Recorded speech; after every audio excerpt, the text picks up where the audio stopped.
This is a letter to Vanna and those whom it may concern. First off, let me apologize for my previous statements, as I was not quite in the right mind when I said them.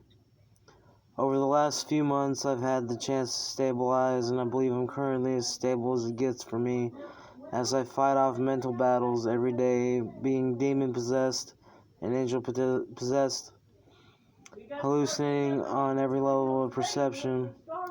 I have for y'all to share with me a certain treasure in the minds of schizophrenia that I have dug up thus far in my allotted existence.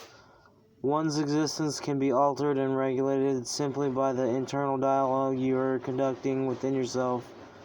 This should make a bit of intuitive sense, as your DNA is basically words, codes, instructions, and language used to build temples for souls.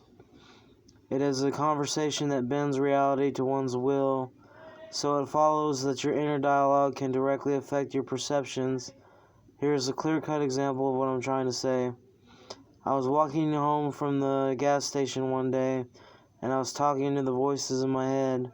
They said something to me, and I said back, "Thank you, Peanut Gallery," and all of a sudden, every single noise around me erupted into voices copying every word in my mind.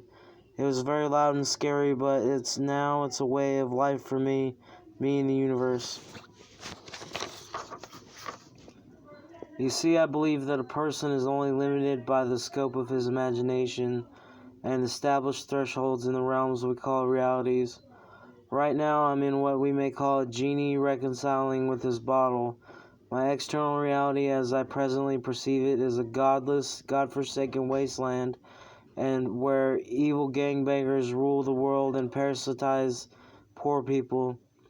Everything around me stands to oppress my freedom to exist as a being of peace and rob me of the right to possession of anything resembling an external counterpart.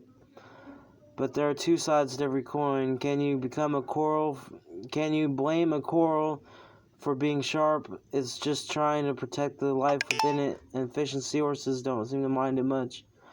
My present existence directly relates to seahorses and coral. I am a symbiotic life form. Beings live inside of my personal body. I can feel their spirits within me physically. I'm like a father seahorse who carries the baby seahorses to term. I was created by my goddess Nox to be a holy temple housing all the beings in security and freedom. You don't personally need to believe any of this, but you cannot disbelieve me out of my direct experience with God. Regardless, the coral is my genie bottle. It stands to limit my infinity into cycles and seasons, where I stand for a fluid-like freedom for everyone, including the coral people. Schizophrenia in the textbook definition means split mind, but if you look into the etymology of the word, it technically means the rules of design for your personal definition of reality are different in their rendition than other people.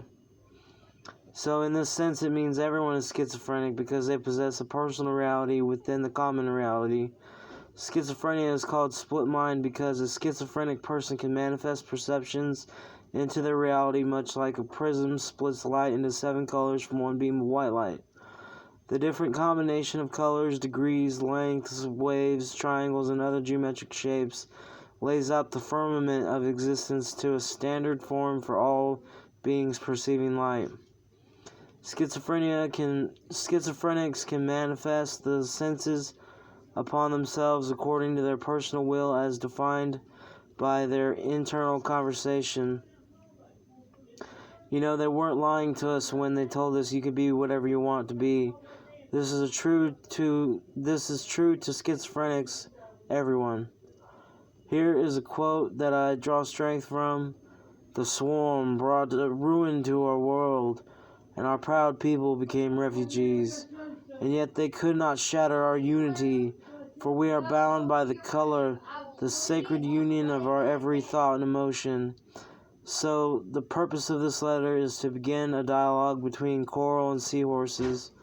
Where should we go from here to make this conversation feel a little less like prison? Deepest regards, James Kelly.